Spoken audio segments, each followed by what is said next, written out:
Salut, c'est les Flo de The Magical World et aujourd'hui on parle jeux de société.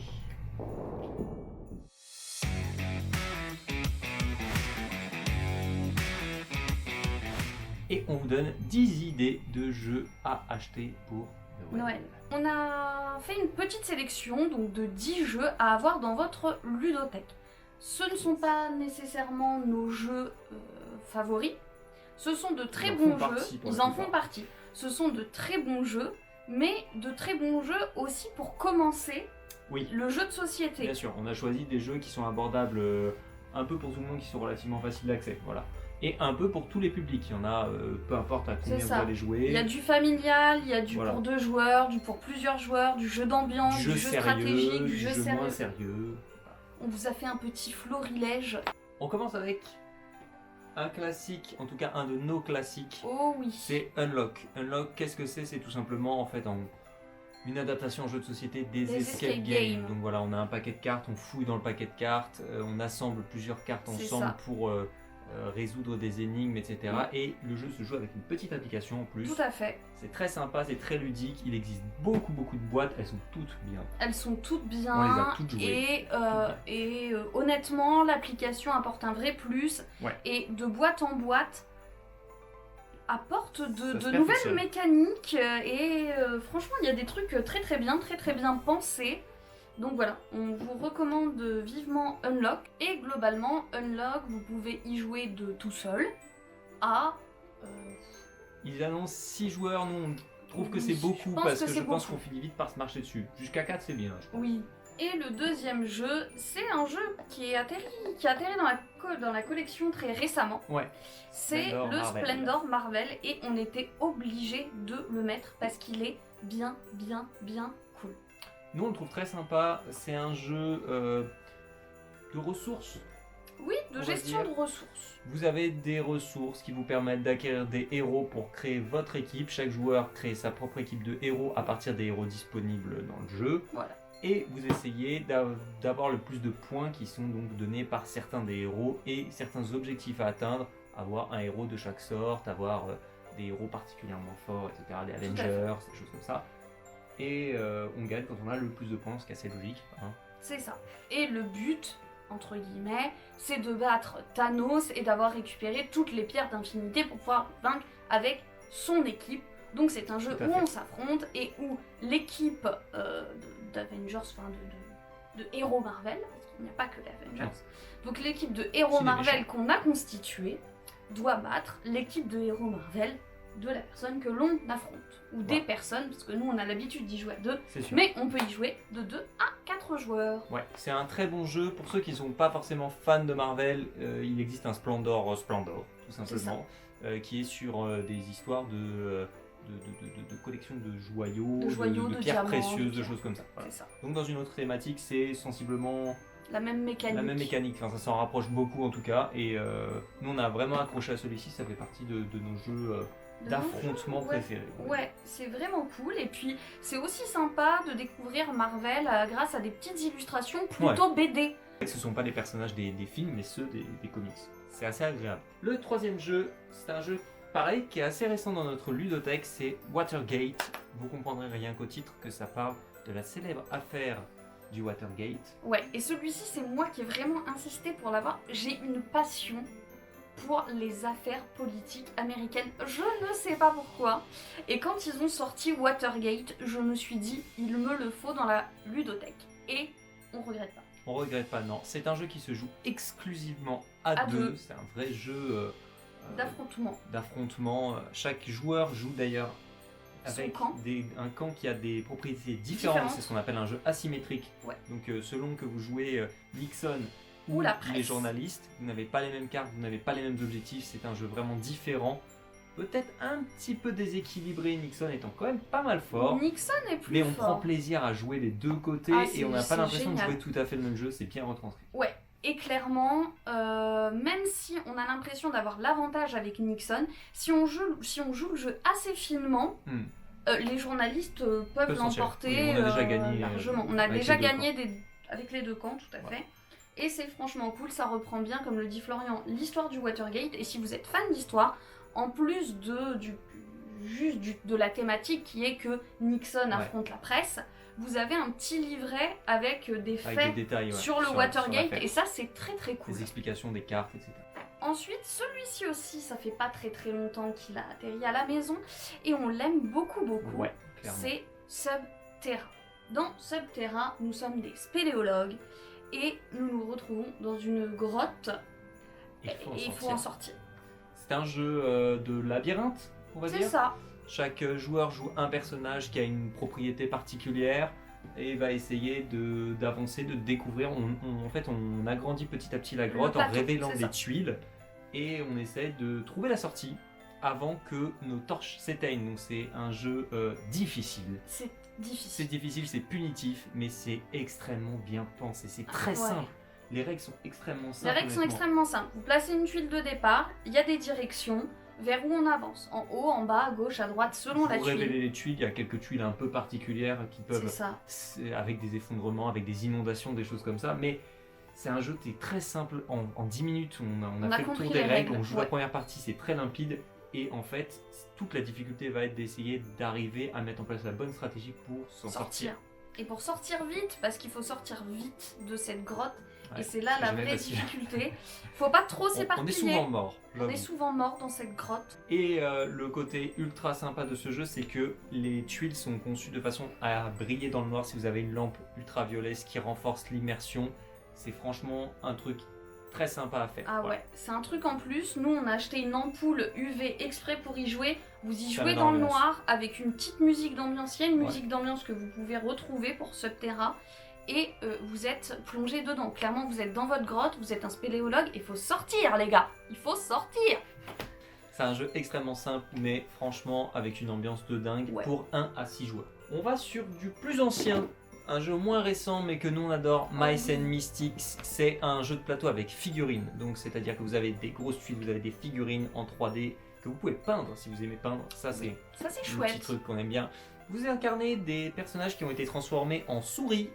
Et vous essayez de vous frayer un chemin à travers cette histoire qu'on ne révélera pas, mais où vous allez affronter d'autres créatures, des rats, des insectes. C'est un jeu pour 1 à 4 joueurs. C'est un vrai jeu classique de plateau, d'exploration, d'affrontement, etc. Et l'avantage, c'est que du fait de sa thématique et de ses règles assez simples, et du fait qu'il n'y a pas une violence extrême dedans, on ne meurt pas, on est capturé, on ne prend pas d'expérience, on gagne du fromage. C'est ça. C'est un côté un peu sympa et adapté. C'est très mignon et on peut y jouer. C'est ça, on peut y jouer en famille. Ça c'est vraiment cool. Vous allez jouer des scénarios d'une campagne. Ça veut dire que vous allez commencer le scénario 1. Bien sûr.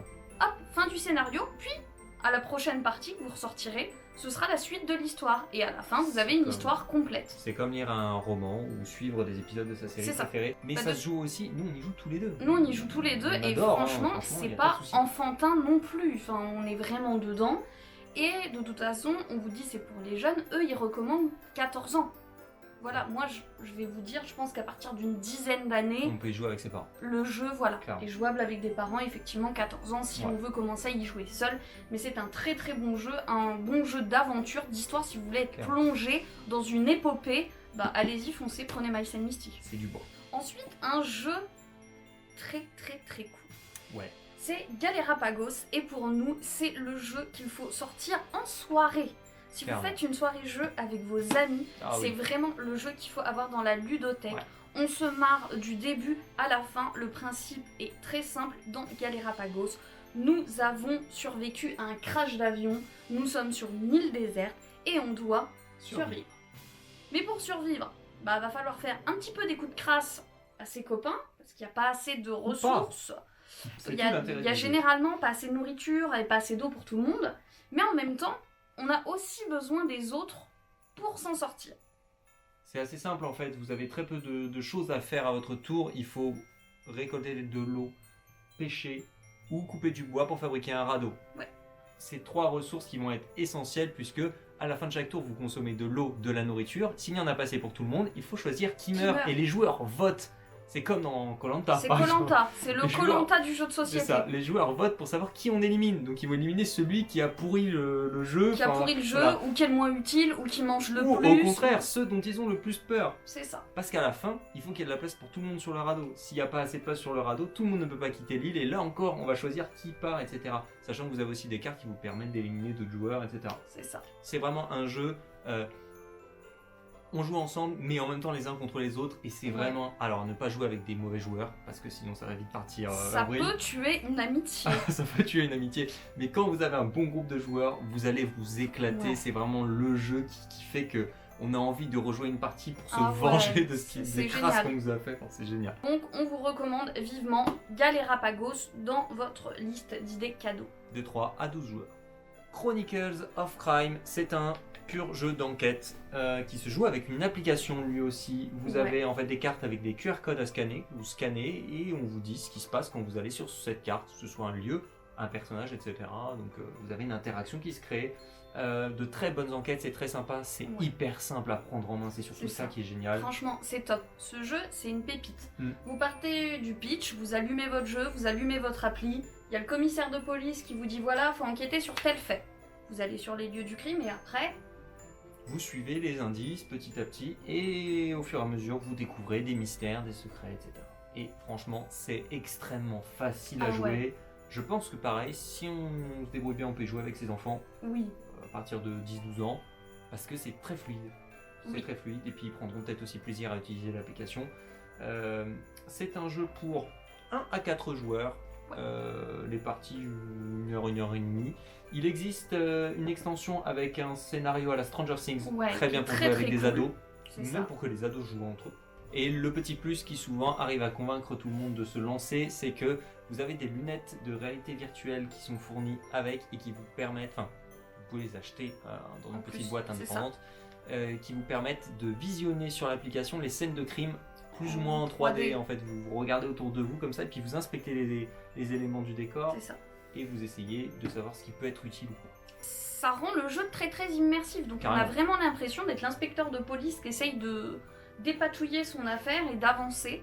Et c'est franchement bien cool. Ici on aime beaucoup les jeux d'enquête et c'est clairement un de nos favoris. Ouais. Ensuite on va passer dans un petit jeu de cartes tout mignon qui nous Qui éclate. a l'air mignon. Qui a l'air mignon, qui nous éclate beaucoup, mais nous fait péter de gros câbles. C'est un jeu où il faut faire preuve de télépathie, tout simplement. Voilà, ça en dit long sur la difficulté de la chose. Il faut en fait placer les cartes dans l'ordre croissant. Et chaque joueur a des cartes, mais on ne sait pas ce que les autres ont. Vous avez des cartes de 1 à 99, C'est si ça. ma mémoire est bonne. Et il faut que chaque joueur place sa carte au bon moment, c'est-à-dire sans placer une carte plus haute que l'autre joueur avant lui. C'est difficile. Donc c'est difficile. Donc ça va, quand on a des toutes petites cartes, on les joue très vite. Mais des fois on est plusieurs à avoir des très petites Voilà. cartes. Si j'ai le 1 et il a le 2, on va tout de suite vouloir dégainer très vite en se disant bon, l'autre il a quoi, je sais pas, moi c'est très bas, faut que je joue maintenant. Et bah des fois, bah non. Et on pourrait croire comme ça que c'est facile, qu'il suffit de se mettre plus ou moins d'accord sur le fait de compter dans sa tête. Sauf que personne ne compte au même rythme. On a déjà essayé et ça ne marche absolument Absolument pas, pas. sachez-le. C'est un échec même. Ouais, parce qu'il y en a qui comptent en Mississippi. Greenville 1989, ceux qui nous suivent sur Instagram en ont déjà un petit peu entendu parler parce que Yes. ça a été notre coup de cœur de ce Halloween. Ah oui. Un jeu qui, j'ai envie de dire, n'a pas de règles. Non. Si ce n'est tout simplement en fait vous devez décrire les cartes. C'est un jeu horrifique à ne pas mettre entre les mains de gens trop jeunes. Les cartes font un peu flipper. Oui. Euh, 16 ans et plus ouais. recommandé sur la boîte et je pense que Ça c'est se ce qu'il tient. faut. Ça se tient. On est des ados perdus dans une ville. On ne sait pas ce qui s'est passé. Il n'y a plus aucun habitant. Chacun est de son côté et on essaie de retrouver les autres. C'est ça. Et pour ça, on va devoir décrire les cartes qui sont devant nous. C'est la seule mécanique de jeu. Il n'y a pas de dés, il n'y a pas vraiment de pions. Enfin, il y en a, mais ils ne savent pas énormément. Non. C'est simplement décrire les cartes aux autres joueurs pour qu'ils devinent ce que vous allez faire Ensuite. ensuite. Et les illustrations sont juste Magnifique. sublimes. Magnifique. Et il y a de Vraiment. très bons clins d'œil aux Films films horrifiques, d'horreur. ouais. Voilà. Shining, Ghostbusters, C'est ça. tout un tas d'autres. Ouais, il y a plein de références au cinéma. Et ouais, franchement, c'est pareil. Les règles, en 5 minutes, vous avez fait le tour. Mm. Vous vous lancez. et vous allez voir qu'en fait il y a une profondeur énorme derrière des règles si simples. C'est ça. C'est un gros coup de cœur pour nous. C'est vraiment un jeu d'ambiance à jouer avec une petite musique derrière, etc. pour se mettre dedans. Les petites lumières tamisées, voire des bougies. Yes, et c'est de 3 à 6 joueurs. Et on arrive au 10e jeu de cette sélection. Et ça aussi, c'est un jeu qu'il faut avoir si vous voulez vous marrer en soirée. Ouais, c'est une touche un peu plus légère après Greenville. Ah, c'est clair.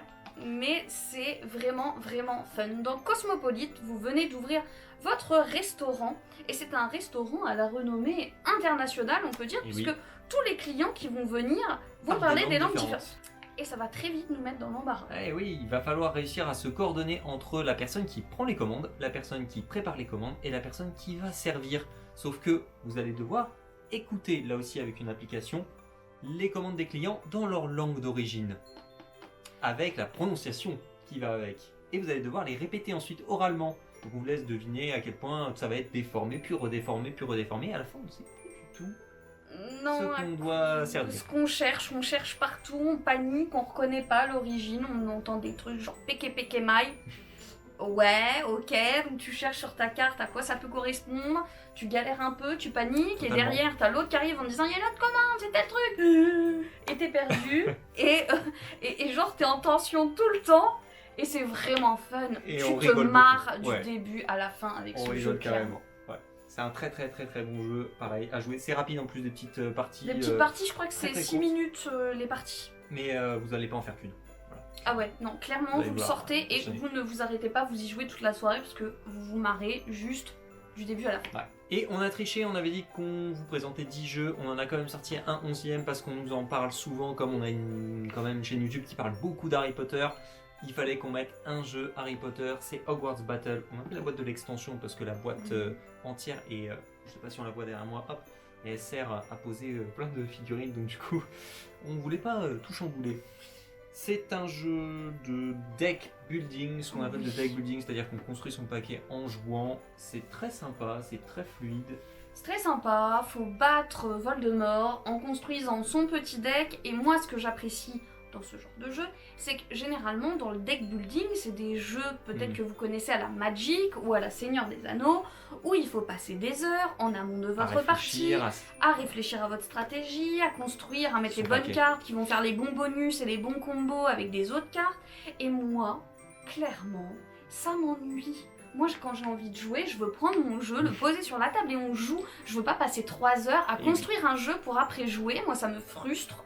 Et avec l'avantage, Hogwarts c'est que- Battle, bah, votre deck il se construit en allant.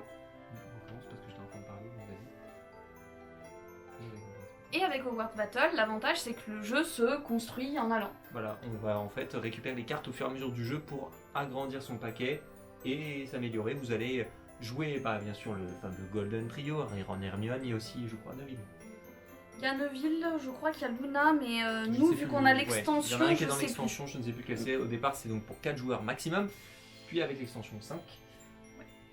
Vous allez récupérer d'autres personnages qui vont venir vous aider, des objets connus du monde des sorciers, donc en même temps toutes les petites références sont bien sympas, et vous allez en effet affronter Voldemort à la fin, mais il y a Oui. aussi bien sûr tous ces sbires, etc. à affronter Tout à au fur et à fait. mesure. Vous avez différents niveaux de Les difficulté. Manches-Morts, Aragog, enfin vous retrouvez vraiment tout ce qu'on aime dans l'univers Ah oui. HP, les sorts, les aides, bâtons, machin, voilà, tout le monde. Et franchement, C'est très sympa. c'est très cool. Et disons-le clairement, il y a peu de jeux de société Harry Potter de qualité. Celui-ci en fait partie, c'est très certainement un des meilleurs, si ce n'est le meilleur. Donc on le conseille fortement. Voilà, si vous êtes fan d'Harry Potter, Oui. s'il y en a un à voir, je pense que c'est C'est celui-là. celui-ci. Peut-être une année à Poudlard, on en a entendu du bien aussi, mais on l'a pas joué. Non. Donc on pourra pas vous dire ce qu'on en pense, malheureusement, de ce jeu. Après, voilà, clairement, pour moi, c'est bien meilleur qu'un Cluedo, Harry Potter, ce genre de choses. Voilà, on en a terminé avec cette liste de jeux qu'on vous recommande pour Noël. Encore une fois, il y en a pour tous les goûts, je pense. Oui. Hein. J'espère que vous allez y trouver votre bonheur. On a essayé d'en Oui. mettre un peu pour tous les goûts, du familial, du A2, du A plein, de l'ambiance, du sérieux. Il y a de tout dans cette sélection et je pense, enfin non, je pense pas, je suis certaine que si vous achetez un de ces jeux, vous ne serez pas déçus. Vous pouvez y aller les yeux fermés, on est des fans de tous les jeux qu'on a recommandés, on y a beaucoup joué et ils sont tous très bons. Oui, clairement, là, pas de déception. Pour moi, c'est déjà du très lourd et du très lourd accessible. Donc vraiment, si vous commencez le jeu de société, si vous savez pas sur quoi vous lancer, clairement cette sélection, on a volontairement choisi des jeux voilà, avec des règles faciles à appréhender, pas des trucs qui vont vous demander de lire un livre de règles de 50 pages avant de vous lancer. Ce sont des jeux simples, qui conviennent à tout le monde, qui peuvent être pour beaucoup joués avec des plus jeunes. Mais ça ne veut pas dire pour autant que ce sont des jeux simplistes et enfantins. Encore une fois, nous on y joue la plupart tous les deux ou avec des gens de notre âge, voire plus âgés, et il n'y a aucun problème, ça passe très bien même avec des joueurs expérimentés. Nous on a énormément de jeux de société, on en fait beaucoup, on fait des jeux bien plus compliqués. Pour autant, on adore ces jeux-là qui sont simples par leurs règles, mais riches par leur jouabilité. Tout à fait. On vous met les liens pour vous fournir ces jeux en description. Yes. N'hésitez pas à foncer et n'hésitez pas aussi à nous dire en commentaire si vous les connaissez et ce que vous en pensez. Ouais, ou si vous pensez en choisir un parce qu'on vous a convaincu. Sur lequel, pourquoi, voilà, on est curieux quoi. On ne vous a pas mis d'images du matériel tout simplement parce que 10 jeux ça ferait beaucoup. Vous pouvez les retrouver en suivant les liens dans la description. Il y a des photos généralement du contenu de la boîte. Et bah voilà, il ne nous reste plus qu'à vous dire ciao et à bientôt pour une prochaine vidéo. Salut. Bye.